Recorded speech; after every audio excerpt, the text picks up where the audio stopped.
Welcome. This is Signal. It's 3 o'clock in the morning. You are wide awake with an incessant little earworm singing one song over and over. You ask it to stop. You sing a different song to break up the melody. Hours go by and you think, why won't this stop? I'm going to lose it. The earworm's only reply is the chorus. It's something almost everyone can relate to. But imagine if your escape from that incessant, unbearable, monstrous little harasser is 3 months away. How do you survive? Do you? I present to you The Yellow Paper by Charlotte Perkins Gilman, published 1892.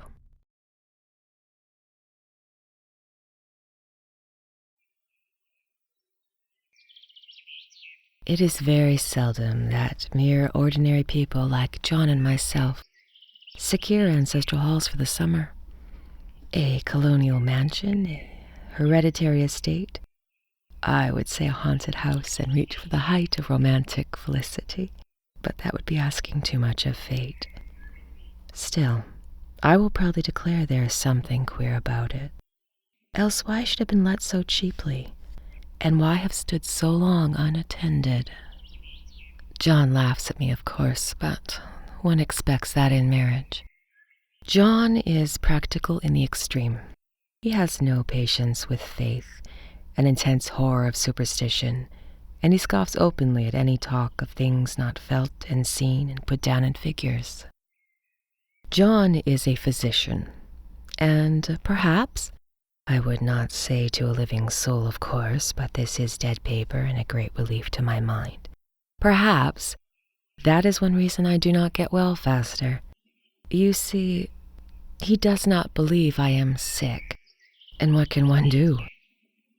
If a physician of high standing and one's own husband assures friends and relatives there is really nothing the matter but a temporary nervous depression, a slight hysterical tendency, what is one to do? My brother is also a physician and also of high standing, and he says the same thing. So I take phosphates or phosphites, whichever it is, and tonics and journeys and air and exercise, and I am absolutely forbidden to work until I am well again. Personally, I disagree with their ideas. Personally, I believe congenial work with excitement and change would do me good. But what is one to do? I did write for a while in spite of them, but it does exhaust me a good deal, having to be so sly about it, else meet with heavy opposition. I sometimes fancy that my condition, if I had less opposition and more society and stimulus, but John says the very worst thing I can do is think about my condition, and I confess it always makes me feel bad. So I will let it alone, and I will talk about the house. The most beautiful place. It is quite alone, standing well back from the road, quite 3 miles from the village. It makes me think of English places you read about, where there are hedges and walls and gates that lock, and lots of separate little houses for gardeners and people. There is a delicious garden. I never saw such a garden, large and shady, full of box-bordered paths, lined with long grape-covered arbors with seats under them. There were greenhouses, too, but those are all broken now. There was some legal trouble, I believe, something about heirs and co-heirs. Anyway, the place has been empty for years. That spoils my ghostliness, I'm afraid. But I don't care. There's something strange about the house. I can feel it. I even said so to John one moonlight evening. But what he said I felt was a draft, and shut the window. I get unreasonably angry with John sometimes. I'm sure I never used to be so sensitive. I think it is due to this nervous condition. But John says if I feel so, I shall neglect proper self-control. So I take pains to control myself, before him at least. And that makes me very tired. I don't like our room one bit. I wanted the one downstairs that opened up onto the piazza and had roses all over the window and such pretty old-fashioned chintz hangings. But John wouldn't hear of it. He said there was only one window and not room for 2 beds, and no near room for him if he took another. He is very careful and loving and hardly lets me stir without special direction. I have a scheduled prescription for each hour in the day. He takes all care from me, and so I feel basely ungrateful not to value it more. He said we came here solely on my account, that I was to have perfect rest and all the air I could get. "Your exercise depends on your strength, my dear," he said, "and your food somewhat on your appetite, but air you can absorb all the time." So we took the nursery at the top of the house. It is a big, airy room, the whole floor nearly, with windows that look all ways, and air and sunshine galore. It was a nursery first, and then a playroom and gymnasium, I should judge, for the windows are barred for little children, and there are rings and things in the walls. The paint and paper look as if a boys' school had used it.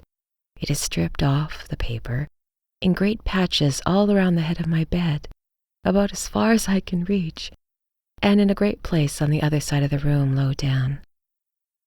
I never saw such worse paper in my life. One of those sprawling, flamboyant patterns committing every artistic sin. It is dull enough to confuse the eye in following, pronounced enough to constantly irritate and provoke study.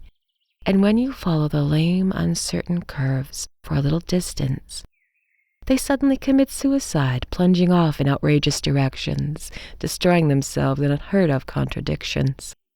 The color is repellent, almost revolting, a smoldering, unclean yellow, strangely faded by the slow-turning sunlight. It is a dull yet lurid orange in some places, and a sticky sulphur tint in others. No wonder the children hated it. I should hate it myself if I had to live in this room long. Here comes John. I must put this away. He hates to have me write a word.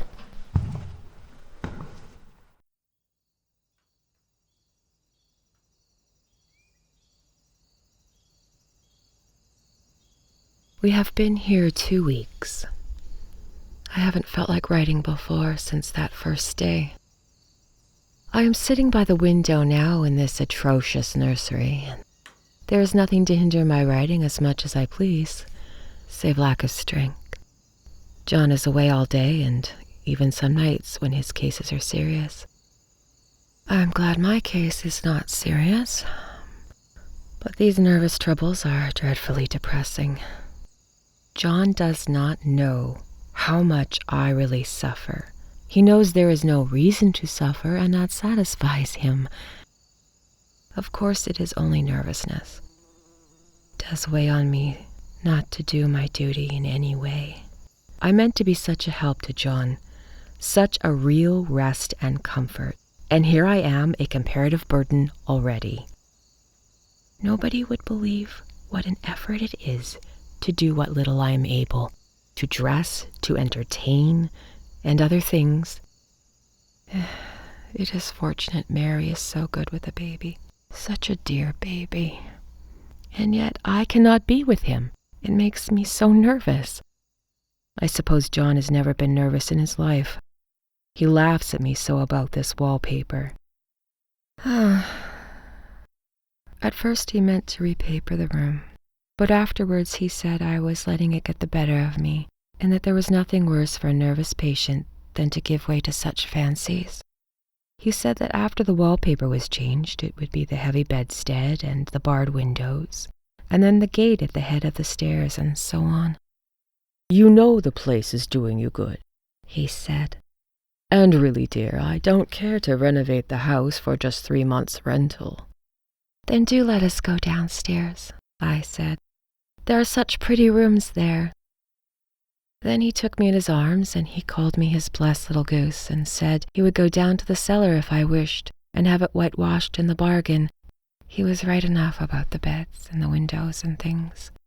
It is an airy and comfortable room as anyone need wish, and of course I would not be so silly as to make him uncomfortable for just a whim.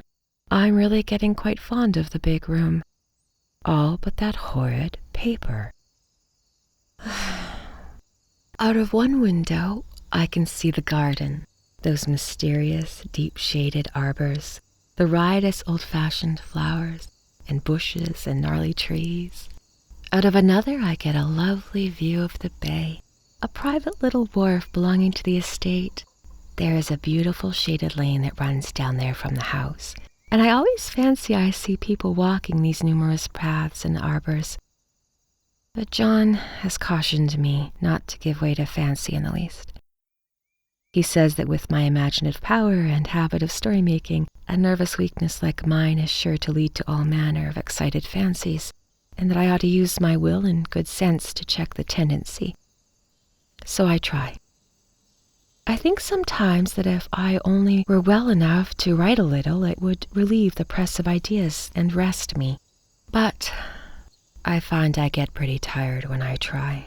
It is so discouraging not to have any advice and companionship about my work. When I get really well, John says we'll ask Cousin Henry and Julia down for a long visit, but he says he would as soon as put fireworks in my pillowcase as to let me have those stimulating people about now. I wish I could get well faster, but I must not think about that. This paper looks as if it knew the vicious influence it had. There is a recurrent spot in the pattern that lolls like a broken neck, and 2 bulbous eyes stare at you upside down. I get positively angry with the impertinence and everlastingness. Up and down and sideways they crawl. All those absurd, unblinking eyes are everywhere. There is one place where the 2 breaths didn't match, and the eyes go all the way up the line, one higher than the other. I never saw so much expression in an inanimate object before, and we all know how much expression they have. I used to lie awake as a child and get more entertainment and terror out of blank walls and plain furniture than most children could find in a toy store. I remember what a kindly wink the knobs of our big old bureau used to have, and there was one chair that always seemed like a strong friend. I used to feel that if any of the other things looked too fierce, I could always hop in that chair and be safe. The furniture in this room is no worse than inharmonious, however, we had to bring it from downstairs. I suppose when this was a playroom, they had to take out the nursery things, and no wonder. I never saw such ravages as the children have made here. The wallpaper, as I said before, is torn off in spots, and it sticketh closer than a brother. They must have had perseverance as well as hatred. Then the floor is gouged and scratched and splintered. The plaster itself is dug out here and there, and there's a great heavy bed, which we found in the room, and looks as if it has been through the wars. But I don't mind it a bit. Only the paper. There comes John's sister, such a dear girl as she is, so careful of me. I must not let her find me writing. She is a perfect and enthusiastic housekeeper and hopes for no better profession. I verily believe she thinks it is the writing which made me sick. But I can write when she's out, and I see her a long way off from these windows. There is one that commands the road, a lovely shaded winding road, and one that looks just off into the country, a lovely country too, full of great elms and velvet meadows. This wallpaper has a kind of sub-pattern in a different shade, a particularly irritating one, for you can only see it in certain lights, and not clearly then. But in places where it isn't faded, and where the sun is just so, you can see a strange, provoking, formless figure that seems to skulk about behind that silly, capricious front design. Here comes Sister on the stairs.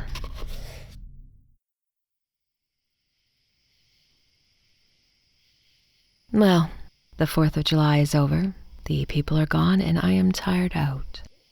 John thought it might do me good to see a little company, so we just had Mother and Nellie and the children down for a week. Of course I didn't do a thing. Jenny sees to everything now, but it tried me all the same. John says if I don't pick up faster, he shall send me to Weir Mitchell in the fall. But I don't want to go there at all. I had a friend who was in his hands once, and she says he is just like John and my brother, only more so. Besides, it is such an undertaking to go so far. I don't feel it is worth my while to turn my hand over for anything. I'm getting so dreadfully fretful and querulous. I cry at nothing, and I cry all the time. Of course I don't when John is here or anyone else, but when I am alone. And I am alone a good deal just now. John is kept in town very often by serious cases, and Ginny is good and lets me alone when I want her to. So I walk a little in the garden and down by that lovely lane, sit on the porch under the roses and lie down there a good deal. I'm getting really fond of the room in spite of the wallpaper. Perhaps because of the wallpaper. It dwells on my mind so. I lie here in this great immovable bed. It is nailed down, I believe, and I follow that pattern about by the hour. It is as good as gymnastics, I assure you.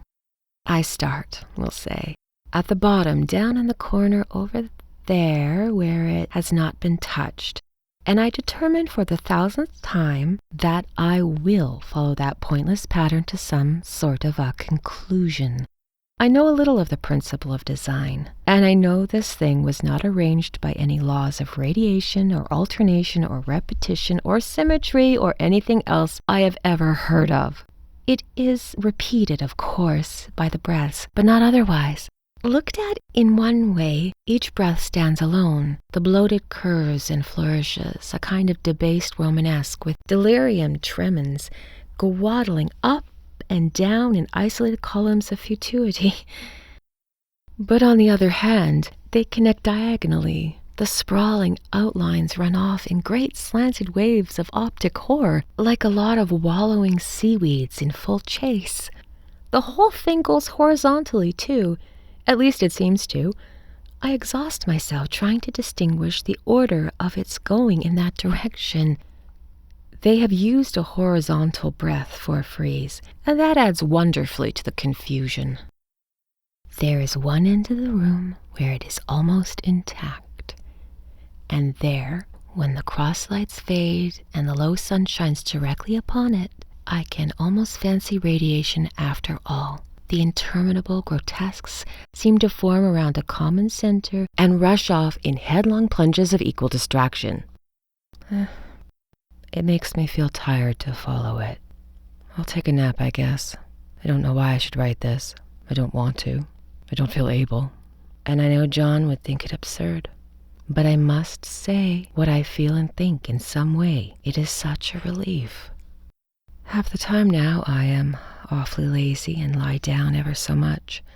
John says I mustn't lose my strength and has me take cod liver oil and lots of tonics and things, to say nothing of the ale and wine and rare meat. Dear John, he loves me very dearly, and he hates to have me sick. I tried to have a real, earnest, reasonable talk with him the other day, and tell him how I wish he would let me go and make a visit to Cousin Henry and Julia. But he says I wasn't able to go, nor able to stand it after I got there.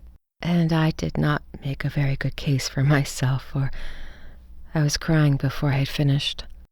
It is getting to be a great effort for me to think straight. Just this nervous weakness, I suppose. And dear John gathered me up in his arms and just carried me upstairs, laid me down on the bed, sat by me and read to me till it tired my head. He said I was his darling and his comfort, and all he had, and I must take care of myself for his sake and keep well. He says no one but myself can help me out of it. Then I must use my will and self-control and not let these silly fancies run away with me. There is one comfort. The baby is well and happy and does not have to occupy this nursery with the horrid wallpaper. If we had not used it, that blessed child would have. What a fortunate escape! I wouldn't have a child of mine, an impressionable little thing, live in such a room for worlds. I never thought of it before, but it is lucky that John kept me here after all. I can stand it so much easier than a baby, you see. Of course, I never mention it to them anymore. I am too wise, but I keep watch of it all the same. There are things in that paper nobody knows but me or ever will. Behind that outside pattern, the dim shapes get clearer every day. It is always the same shape, but only numerous. And it is like a woman stooping down and creeping about behind that pattern. I don't like it one bit. I wonder, I begin to think, I wish John would take me away from here. It is so hard to talk to John about my case, because he is so wise, because he loves me so. But I tried last night. It was moonlight, and the moon shines in all around, just as the sun does. I hate to see it sometimes. It creeps so slowly and always comes in by one window or another. John was asleep, and I hated to waken him, so I kept very still and watched the moonlight on the undulating wallpaper till it felt creepy. The faint figure behind seemed to shake the pattern as if she wanted to get out. I got up softly and went to feel to see if the paper did move. And when I came back, John was awake. "What is it, little girl?" he said. "Don't go walking about like that. You'll get cold." I thought it was a good time to talk, so I told him I really was not gaining here and that I wished he would take me away. "My darling," he said, "our lease will be up in 3 weeks. I can't see how to leave before. The repairs are not done at home. I cannot possibly leave town just now. Of course, if you were in any danger, I could and would. But you're really better, dear, whether you can see it or not. I am a doctor, dear. I know. You are gaining flesh and color. Your appetite is better. I feel really much easier about you." "I don't weigh a bit more," I said, "nor as much, and my appetite may be better in the evening when you are here, but it is worse in the morning when you are away." "Bless her little heart," he said with a big hug. "She shall be as sick as she pleases. But now, let's improve our shining hours by going to sleep, and we'll talk about it in the morning." "And you won't go away?" I said gloomily. "Why, how can I, dear? It is only 3 weeks more, and then we will take a nice little trip, a few days while Ginny is getting the house ready. Really, dear, you are better." "Better in body, perhaps," I began and stopped short, for he sat up straight and looked at me with such a stern, reproachful look that I could not say another word. "My darling," he said, "I beg of you, for my sake and for our child's sake, as well as for your own, that you will never, for one instant, let that idea enter your mind. There is nothing so dangerous, so fascinating, to a temperament like yours. It is a false and foolish fancy. Can you not trust me as a physician when I tell you so?" So of course I said no more on that score, and we went to sleep before long. He thought I was asleep first, but I wasn't. I lay there for hours trying to decide whether the front pattern and the back pattern really did move together or separately. On a pattern like this, by the daylight, there is a lack of sequence, a defiance of law. It is a constant irritant to the normal mind. The color is hideous enough, and unreliable enough, and infuriating enough. But the pattern is torturing. You think you have mastered it, but just as you get well underway in following, it turns a back somersault, and there you are. It slaps you in the face and knocks you down and tramples on you. It is like a bad dream. The outside pattern is a florid arboresque, reminding one of a fungus. If you can imagine a toadstool in joints, an interminable string of toadstools, budding and sprouting in endless convulsions, why, that's something like it. It is sometimes. There is one marked peculiarity about this paper, a thing nobody sees but myself, and that is that it changes as the light changes. When the sun shoots through the east window, I always watch for that first long, straight ray. It changes so quickly that I never can quite believe it. That is why I watch it always. By moonlight, the moon shines in all night when there is a moon. I wouldn't know it to be the same paper.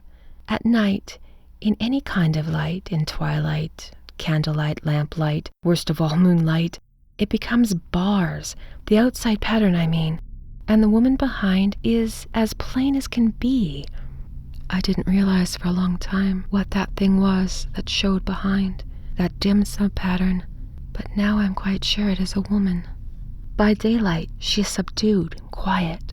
I fancy it is the pattern that keeps her so still. It's so puzzling. It keeps me quiet by the hour. I lie down ever so much.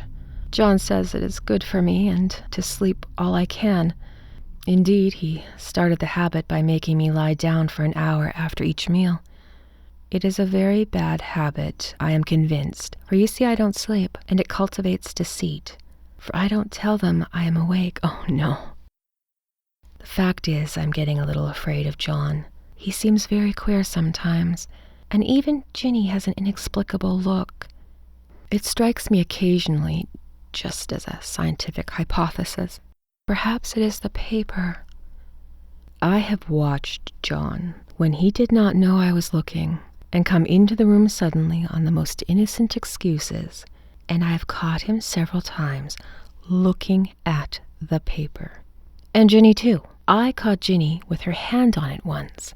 She didn't know I was in the room. And when I asked her, in a quiet, very quiet voice, with the most restrained manner possible, what she was doing with the paper, she turned around as if she had been caught stealing, looked quite angry, and asked me why I should frighten her so.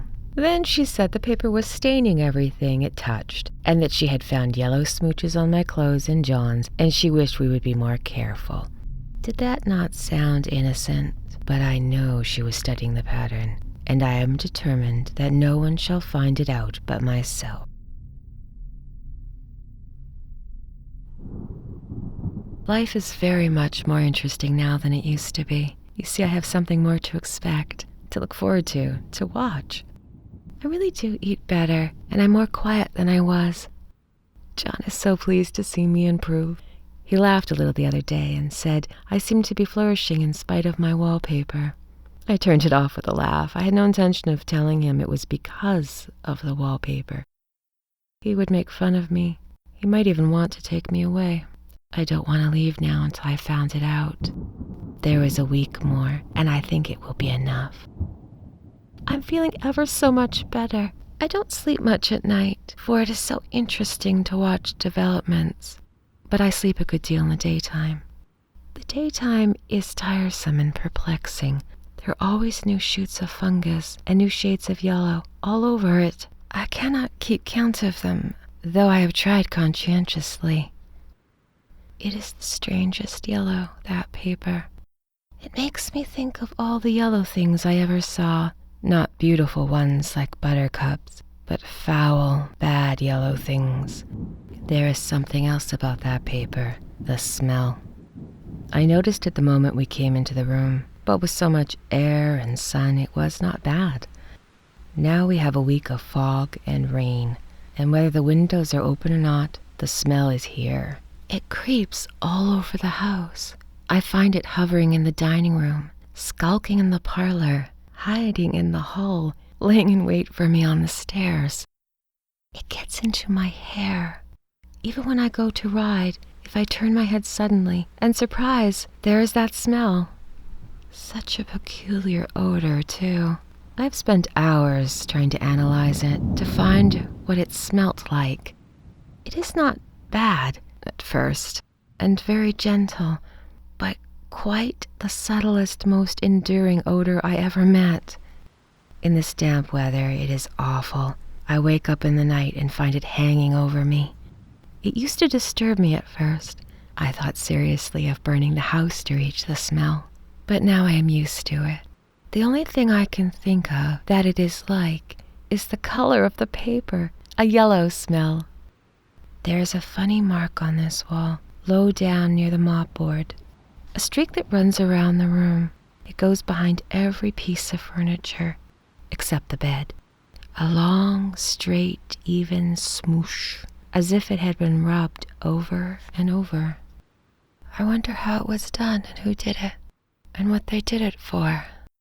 Round and round and round and round and round and round. It makes me dizzy. I really have discovered something at last. Through watching so much at night, when it changes so, I have finally found out the front pattern does move, and no wonder the woman behind shakes it. Sometimes I think there are a great many women behind, and sometimes only one, and she crawls around fast, and her crawling shakes it all over. Then in the very bright spots she keeps still, and in the very shady spots she takes hold of the bars and shakes them hard. And she is all the time trying to climb through, but nobody could climb through that pattern. It strangles so. I think that is why there are so many heads. They get through, and then the pattern strangles them off and turns them upside down, makes their eyes white. If those heads were covered or taken off, it would not be half so bad. I think the woman gets out in the daytime, and I'll tell you why privately. I've seen her. I can see her out every one of my windows. It is the same woman, I know, for she is always creeping, and most women do not creep by daylight. I see her on the long road under the trees, creeping along, and then when a carriage comes, she hides under the blackberry vines. I don't blame her a bit. It must be very humiliating to be caught creeping by daylight.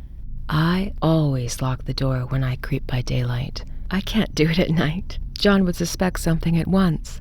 And John is so queer now that I don't want to irritate him. I wish he would take another room. Besides, I don't want anyone to get that woman out at night but myself.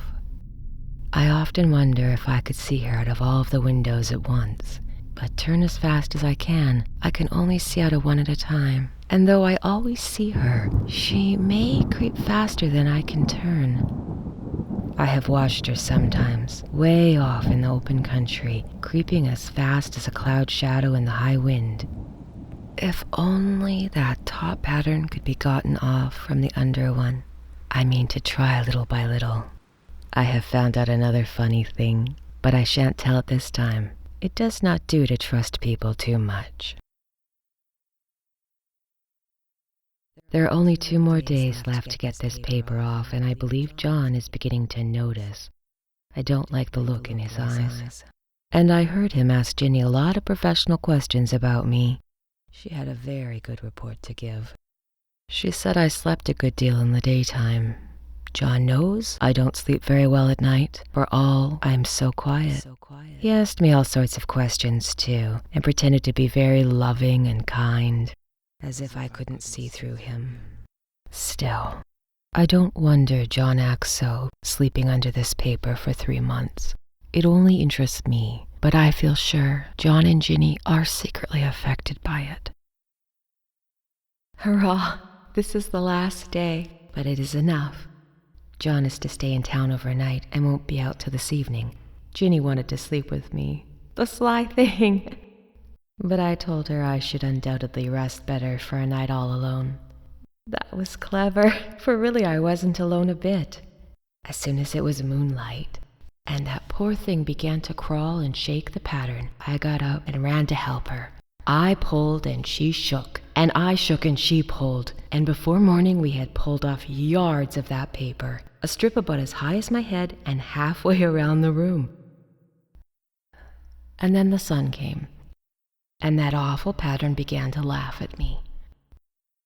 I declared I would finish it today. We go away tomorrow, and they are moving all of my furniture down again to leave things as they were before. Ginny looked at the wall in amazement, but I told her merrily that I had done it out of pure spite at the vicious thing. She laughed and she said she wouldn't mind doing it herself, but I must not get tired. How she betrayed herself that time. But here I am, and no person touches that paper but me. Not alive. She tried to get me to come out of the room. It was too patent. But I said it was so quiet and empty and clean now that I believed I would lie down again and sleep all I could, and not to wake me even for dinner. I would call when I woke. So now she is gone, and the servants are gone, and the things are gone, and there is nothing left but this great bedstead nailed down with the canvas mattress we found on it. We shall sleep downstairs tonight and take the boat home tomorrow. I quite enjoy the room now that it is bare again. How those children should tear about here. This bedstead is fairly gnawed. But I must get to work. I have locked the door and thrown the key down at the front path. I don't want to go out. I don't want to have anyone come in till John comes. I want to astonish him. I've got a rope up here that even Ginny did not find. If that woman gets out and tries to get away, I can tie her. But I forgot I could not reach far without anything to stand on. This bed will not move. I tried to lift and push until I was lame. And then I got so angry, I bit a little piece at one corner, but it hurt my teeth. Then I pulled off all the paper I could reach standing on the floor. It sticks horribly, and that pattern enjoys it. All those strangled heads and bulbous eyes, waddling fungus growths just shriek with derision. I am getting angry enough to do something desperate. To jump out the window would be an admirable exercise, but the bars are too strong even to try. Besides, I wouldn't do it. Of course not. I know well enough that a step like that is improper and might be misconstrued. I don't like to look out the windows even. There are so many of those creeping women, and they creep so fast. I wonder if they all came out of that wallpaper as I did. But I am securely fastened now by my well-hidden rope. You don't get me out in the road there. I suppose I shall have to get back behind the pattern when it comes night, and that is hard. It is so pleasant to be in this great room and creep around as I please. I don't want to go outside. I won't, even if Ginny asks me to. For outside you have to creep around on the ground, and everything is green instead of yellow. But here, I can creep smoothly on the floor, and my shoulder just fits in that long swoosh around the wall, so I cannot lose my way. Why, here's John at the door. It is no use, young man. You can't open it. How he does call and pound. Now he's crying for an axe. Dear John, I said in the gentlest voice, the key is down by the front steps under a plantain leaf. That silenced him for a few moments. Then he said, very quietly indeed, Open the door, my darling. I can't, I said. The key is down by the front door under the plantain leaf. And I said it again, several times, very gently and slowly, and said it so often that he had to go and see. And he got it, of course, and came in, and he stopped short at the door. What is the matter? He cried. For God's sake, what are you doing? I kept on creeping just the same, but I looked at him over my shoulder. I've got out at last, I said, in spite of you and Jane, and I've pulled off most of the paper so you can't put me back. Now, why should that man have fainted? But he did, right across my path by the wall, so I had to creep over him every time.